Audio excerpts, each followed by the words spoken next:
आज के शांति संवाद में सभी स्नेहीजनों का स्वागत करता हूं और आइए अब सीधे विषय पर चलते हैं। आज का विषय है राजतंत्र तलवार से, लोकतंत्र विचार से और समाजतंत्र संस्कार से चलता है। मुझे तो यह बिल्कुल ठीक बात लगता है, पर आइए पहले राजतंत्र और लोकतंत्र के बारे में कुछ चर्चा करते हैं। राजतंत्र तलवार से चलता है और लोकतंत्र विचार से चलता है। राजतंत्र शस्त्र से चलता है और लोकतंत्र शास्त्र से चलता है। राजतंत्र ताकत प्रिय व्यवस्था है और लोकतंत्र लोकप्रिय व्यवस्था है। राजतंत्र सेना के बल पर टिका रहता है और लोकतंत्र सेवा के बल पर टिका रहता है। राजतंत्र किला से चलने वाली व्यवस्था है, लोकतंत्र समाज में चलने वाली एक खुली व्यवस्था है। राजतंत्र हेडक्वार्टर से चलता है, लोकतंत्र हार्ट क्वार्टर से चलता है। हार्ट क्वार्टर मतलब हृदय की वाणी से चलता है। राजतंत्र चलाने के लिए दिमाग चाहिए, लोकतंत्र चलाने के लिए हृदय चाहिए। राजतंत्र कठोरता से चलता है, लोकतंत्र करुणा से चलता है। चूँकि राजतंत्र ताकत और कठोरता से चलता है इसलिए टिकाऊ नहीं रहता। लोकतंत्र प्रेम और करुणा से चलता है इसलिए ज़्यादा टिकाऊ रहता है। राजतंत्र विलासी है, लोकतंत्र वैरागी है। राजतंत्र में राजा रानी के प्रभाव में आ जाते हैं, लोकतंत्र में रानी का प्रभाव नहीं रहता।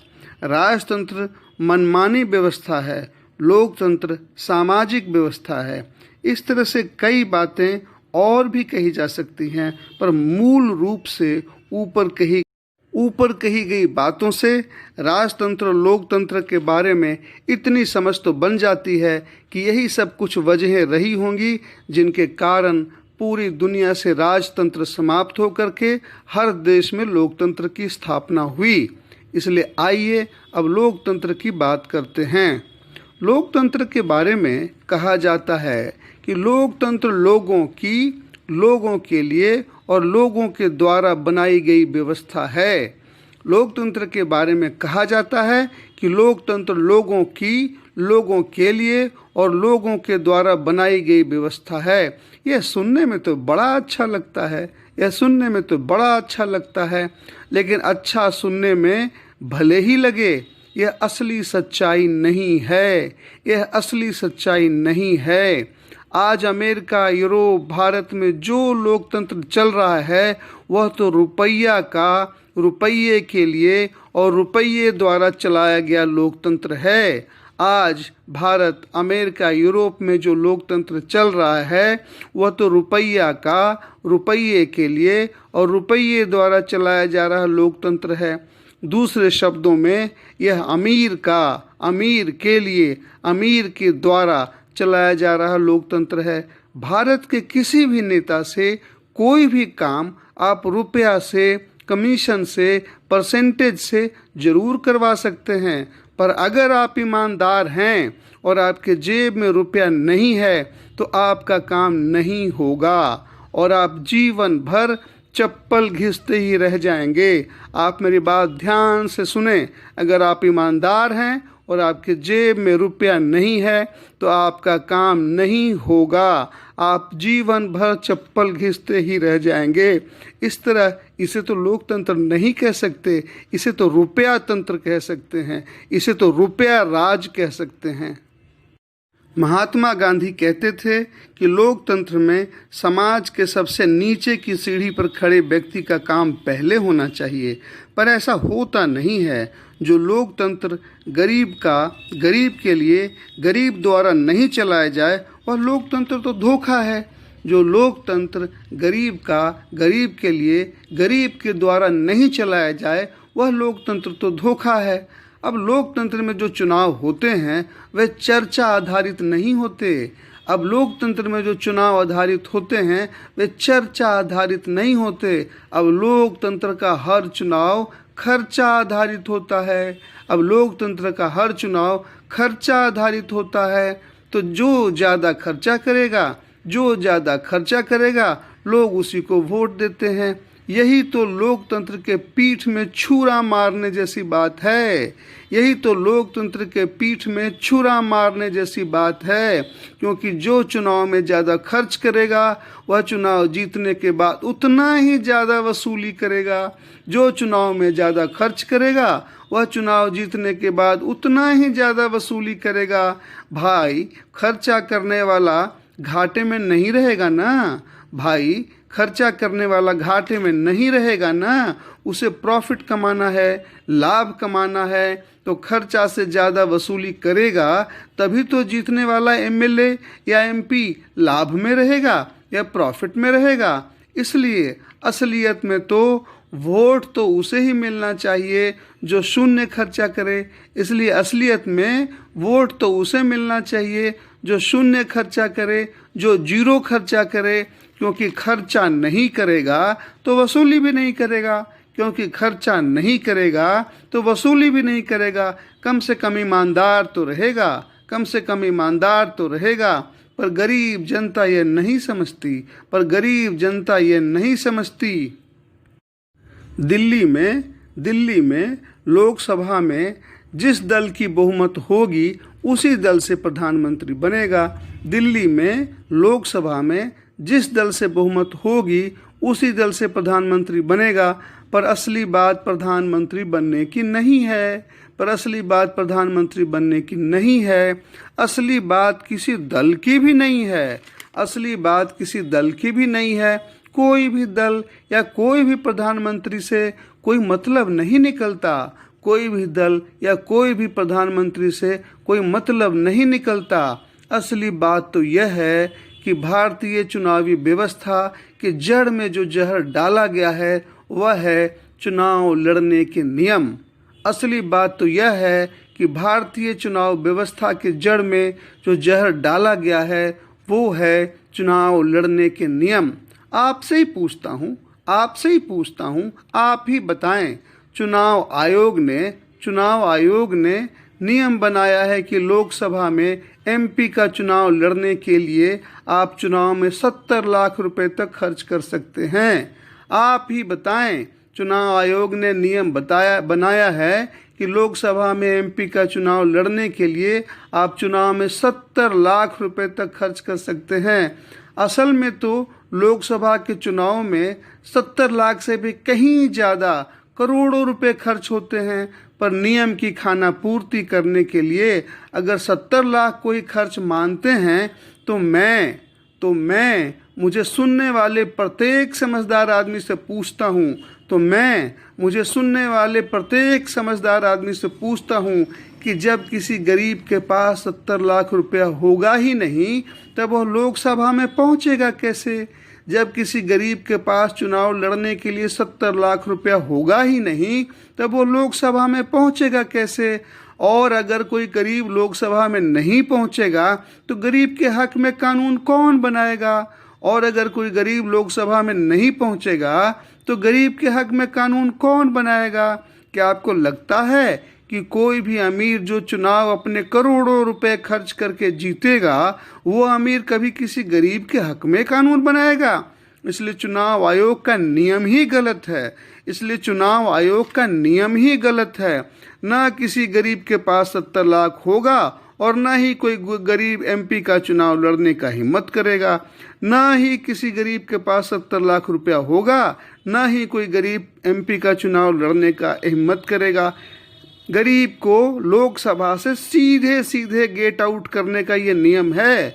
गरीब को लोकसभा से या विधानसभा से सीधे गेट आउट करने का, सीधे बाहर करने का यह नियम है। तकलीफ की बात तो यह है कि जब भी कोई इस तरह का सवाल चर्चा में आता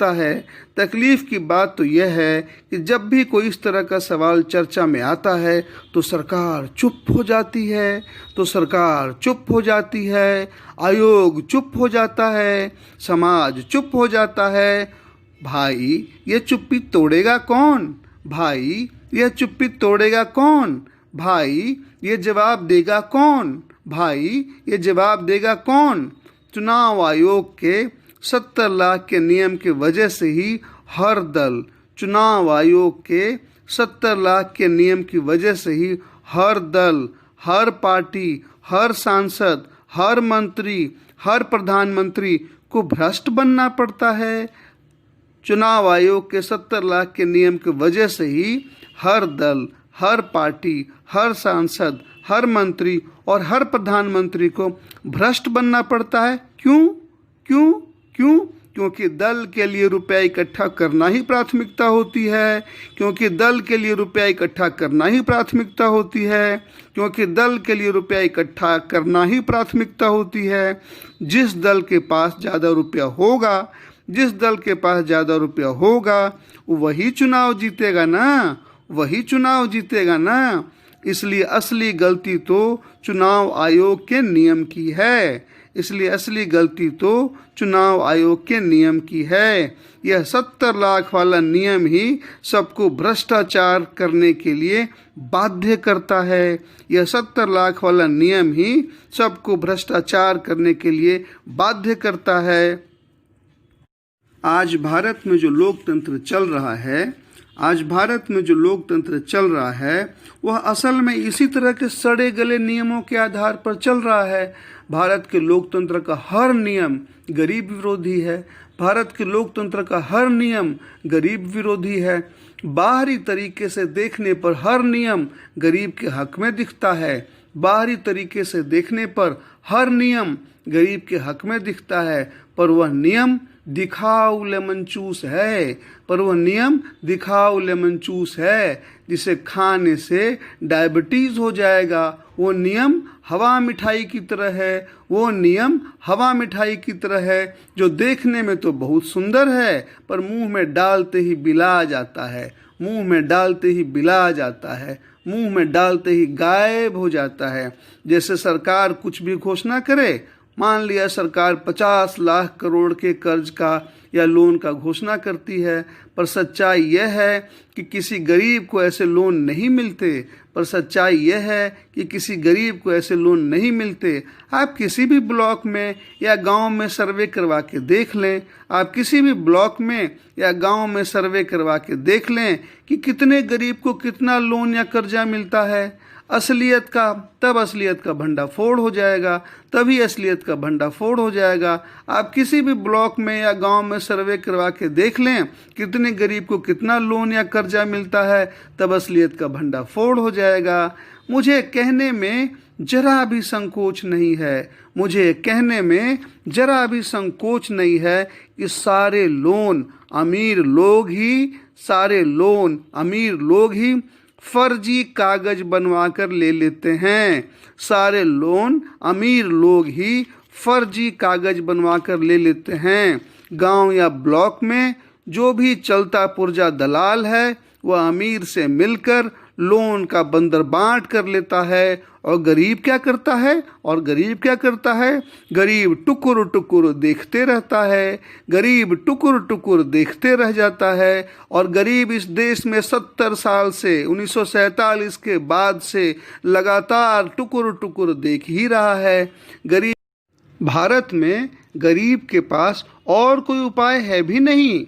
यही वजह है कि मैं बार बार यही कहता हूँ कि भारत में लोकतंत्र नहीं, रुपया तंत्र चल रहा है, रुपया तंत्र चल रहा है।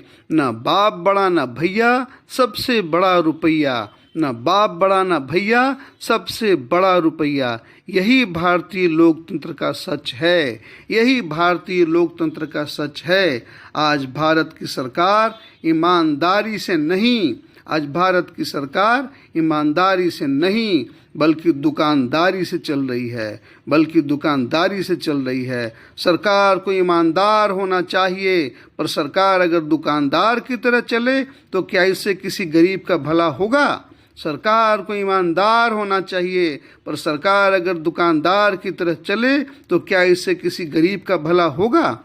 आज भारत में आपको नेता बनना है तो आपको चरित्र की जरूरत नहीं है। आप चरित्र छोड़कर चमचा बन जाएं तो आप ज़्यादा सफल होंगे। आप चरित्र छोड़कर चमचा बन जाएं तो आप ज़्यादा सफल होंगे। लोकतंत्र को ईमानदार से ज़्यादा भ्रष्टाचार पसंद है। भारत के लोकतंत्र को ईमानदार से ज़्यादा भ्रष्टाचार पसंद है। अगर आप करप्शन, कमीशन और परसेंटेज तय करना जानते हैं, अगर आप करप्शन, कमीशन और परसेंटेज के एक्सपर्ट हैं तो आप तुरंत नेता बन जाएंगे। ये सारा करप्शन का खेल चुनाव का फंड जुटाने के लिए होता है। तब दोष तो चुनाव आयोग के चुनावी खर्चों वाले नियम का ही है ना। आप ही सोचें, अच्छी तरह से सोच लें तब बताएं। भारत के लोकतंत्र की जो दूसरी कमियां हैं वो है secularism, communalism, casteism, crime, corruption और ऐसे प्रतिरोधी चुनावी समीकरण जो चुनाव के बाद और चुनाव के पहले समाज को ही तोड़ कर रख देते हैं। जैसे चुनावी गणित में जो एक्सपर्ट है, उसे सोशल इंजीनियर कहते हैं। पर असलियत यह है कि आज जो सोशल इंजीनियरिंग है वह समाज को जोड़ने का नहीं बल्कि समाज को तोड़ने का एक्सपर्ट होता है। एक सोशल इंजीनियर का काम फेविकॉल की तरह जोड़ना होना चाहिए, पर सोशल इंजीनियर समाज को टुकड़े टुकड़े में बांटकर चुनावी शतरंज की गोटियां बिछाता है, जिससे समाज भले ही बट जाए पर चुनावी जीत सुनिश्चित हो जाए। यह तो शर्म की बात है। मतलब यह कि जो समाज के जड़ में जहर डाले वही बेस्ट सोशल इंजीनियर कहलाए। हद है यह तो। इसलिए भारत का लोकतंत्र अब इतना सड़ गल गया है कि अब यह रिपेयर से भी नहीं चल सकता। अब कपड़े में पैबंद लगा करके कुछ दिन कपड़ा पहन सकते हैं, पर भारत का लोकतंत्र अब इतना सड़ गल गया है कि अब इसका रिपेयर संभव ही नहीं है। अब नए लोगों का नया लोकतंत्र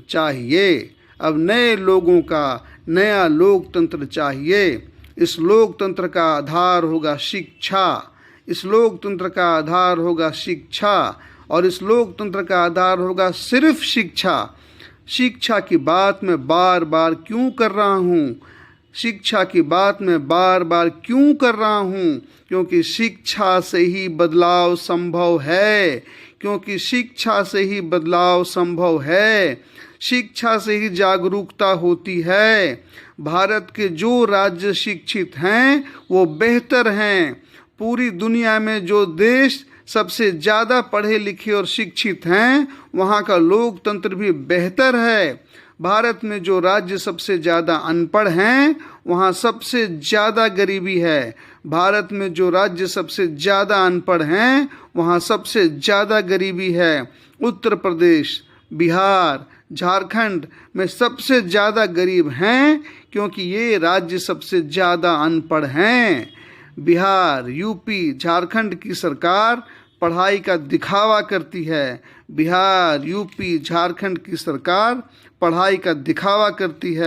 पर यूपी, बिहार, झारखंड में एक भी यूनिवर्सिटी नहीं है जहां आप अपने बेटा बेटी को पढ़ा करके खुशी महसूस करेंगे। इसी वजह से बिहार, यूपी, झारखंड के हर अच्छे बच्चे पढ़ने के लिए राज्य के बाहर चले जाते हैं, दिल्ली चले जाते हैं। इस बात को समझें। बिना शिक्षा जागरूकता नहीं होगी तो समाज नहीं बदलेगा, संस्कार नहीं बदलेगा, सरकार भी नहीं बदलेगी। किसी भी मनुष्य के जीवन में बदलाव लाने के लिए समाज, संस्कार और सरकार तीनों को बदलना होगा। किसी भी मनुष्य के जीवन में बदलाव लाने के लिए समाज, संस्कार, सरकार तीनों को ही बदलना होगा। पर सवाल है इन तीनों को बदलेगा कौन? पर सवाल है इन तीनों को बदलेगा कौन? बिल्ली के गले में घंटी बांधेगा कौन? बिल्ली के गले में घंटी बांधेगा कौन? बदलने का काम तो वही करेंगे जिनके सपने टूट चुके हैं। बदलने का काम तो वही करेंगे जिनके सपने टूट चुके हैं। हर छात्र, हर छात्राएं, हर लड़का, हर लड़की की आंखों में एक सपना होता है। हर छात्र, हर छात्राएं, हर लड़का, हर लड़की के आंखों में एक सपना होता है, पर इन्हें पढ़ाई तो नसीब नहीं होता। पर इन्हें पढ़ाई तो नसीब नहीं होता। इन्हें जीवन में इनके सपनों को पूरा करने का मौका भी नहीं मिलता। इन्हें जीवन में इनके सपनों को पूरा करने का मौका भी नहीं मिलता। आप जरा सोचें, 1974 में बिहार में छात्रों का आंदोलन क्यों हुआ? 1974 में बिहार में छात्रों का आंदोलन क्यों हुआ? 1974 में बिहार में संपूर्ण क्रांति का नारा जयप्रकाश नारायण जी ने क्यों दिया? 1974 में बिहार में संपूर्ण क्रांति का नारा जयप्रकाश नारायण जी ने क्यों दिया? जयप्रकाश नारायण जैसे नेता को क्यों यह कहना पड़ा कि सच बोलना अगर बगावत है, सच बोलना अगर बगावत है तो समझो मैं बागी हूँ, तो समझो मैं बागी हूँ। जयप्रकाश जी की यह बात सरकार के खिलाफ कही गई बात थी। जयप्रकाश जी की यह बात सरकार के खिलाफ कही गई बात थी।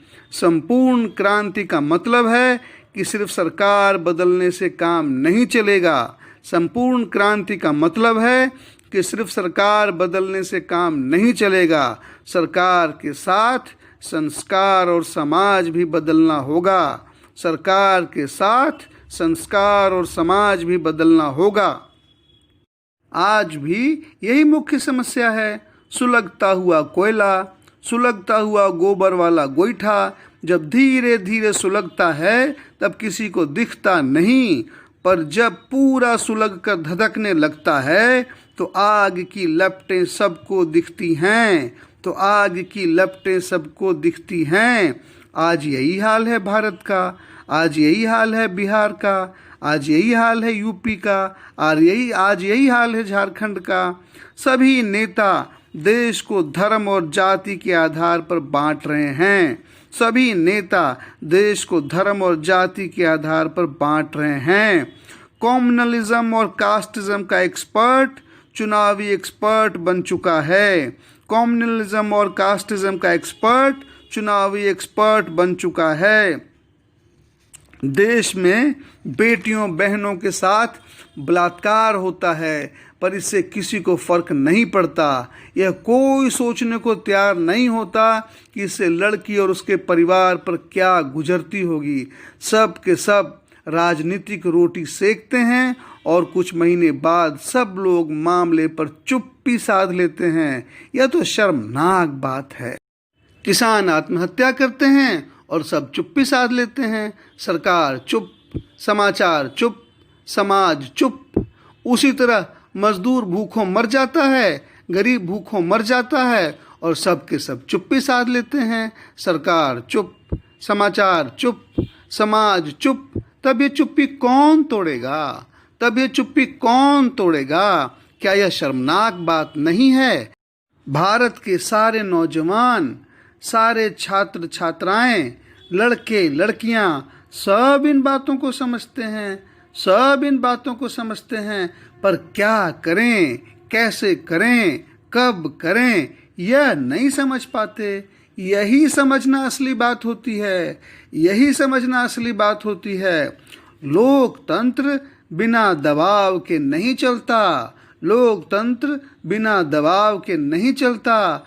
नहीं तो प्रधानमंत्री आपके घर में भी आ जाएंगे, नहीं तो प्रधानमंत्री आपके घर में भी आ जाएंगे, पर कुछ दे कर नहीं जाएंगे, पर कुछ दे कर नहीं जाएंगे। आप जरा पटना यूनिवर्सिटी के छात्रों से पूछिए, आप जरा पटना यूनिवर्सिटी के छात्रों से पूछिए। पटना यूनिवर्सिटी के आयोजन में वहाँ प्रधानमंत्री आए, पटना यूनिवर्सिटी के आयोजन में वहाँ प्रधानमंत्री आए, पर पटना यूनिवर्सिटी को कुछ देख कर नहीं गए, पर पटना यूनिवर्सिटी को कुछ देख कर नहीं गए। बिना दबाव लोकतंत्र में कुछ नहीं मिलता भाई, बिना दबाव लोकतंत्र में कुछ नहीं मिलता भाई। इसलिए मुझे लगता है जयप्रकाश नारायण जी ने संपूर्ण क्रांति के द्वारा छात्रों को जो रास्ता दिखाया था वह काम अभी पूरा नहीं हुआ है, वो काम अधूरा है। जयप्रकाश नारायण जी की संपूर्ण क्रांति अभी पूरी नहीं हुई है, वो क्रांति को पूरा करना अभी बाकी है। भारत में तीन क्रांतियां सफल हुई हैं। भारत 3 असफल क्रांतियों का देश है। भारत 3 असफल क्रांतियों का देश है। 1857 की क्रांति असफल हुई, 1947 की आज़ादी की क्रांति भी असफल हुई। आज़ादी की क्रांति असफल क्योंकि पढ़ाई, कमाई, सिंचाई, दवाई ऐसे मसलों पर देश में काम नहीं हुआ। 1974 की संपूर्ण क्रांति भी असफल हुई, 1974 की संपूर्ण क्रांति भी असफल हुई। इसलिए अब नौजवानों के लिए, छात्र छात्राओं के लिए, लड़के लड़कियों के लिए, किसानों, मजदूरों, गांव देहात के लिए एक ही रास्ता है और वह है जयप्रकाश जी के संपूर्ण क्रांति के अधूरे सपने को पूरा करने के लिए एक चौथी क्रांति का आरंभ। जयप्रकाश जी के संपूर्ण क्रांति के अधूरे सपने को पूरा करने के लिए एक चौथी क्रांति का आरंभ जो शांतिपूर्ण हो, अहिंसक हो, और यह चौथी क्रांति एक ऐसी क्रांति हो जिससे व्यवस्था बदले, और यह चौथी क्रांति एक ऐसी क्रांति हो जिससे व्यवस्था बदले, जिससे नियम बदलें, जिससे नियम बदलें। क्योंकि सरकार बदल गई, क्योंकि सरकार बदल गई और समाज तथा संस्कार नहीं बदले तो संपूर्ण क्रांति पूरी नहीं, अधूरी ही रहेगी। नहीं तो संपूर्ण क्रांति पूरी नहीं, अधूरी ही रहेगी। इसलिए आइए अब इंतज़ार छोड़ें, इसलिए आइए अब इंतज़ार छोड़ें और चौथी क्रांति के इंतज़ाम के लिए आज से, अभी से, इसी पल से लग जाएं, ताकि नए लोग एक नए भारत का निर्माण कर सकें, ताकि नए लोग एक नए भारत का निर्माण कर सकें। शून्य से शिखर की यात्रा के लिए इंतज़ार नहीं, इंतज़ार नहीं, इंतज़ाम ही करना होगा, इंतज़ाम ही करना होगा अभी से, इसी पल से। तभी नए सपनों का, नए लोगों का, नए भारत का निर्माण संभव हो पाएगा। तभी नए सपनों का, नए लोगों का, नए भारत का निर्माण संभव हो पाएगा।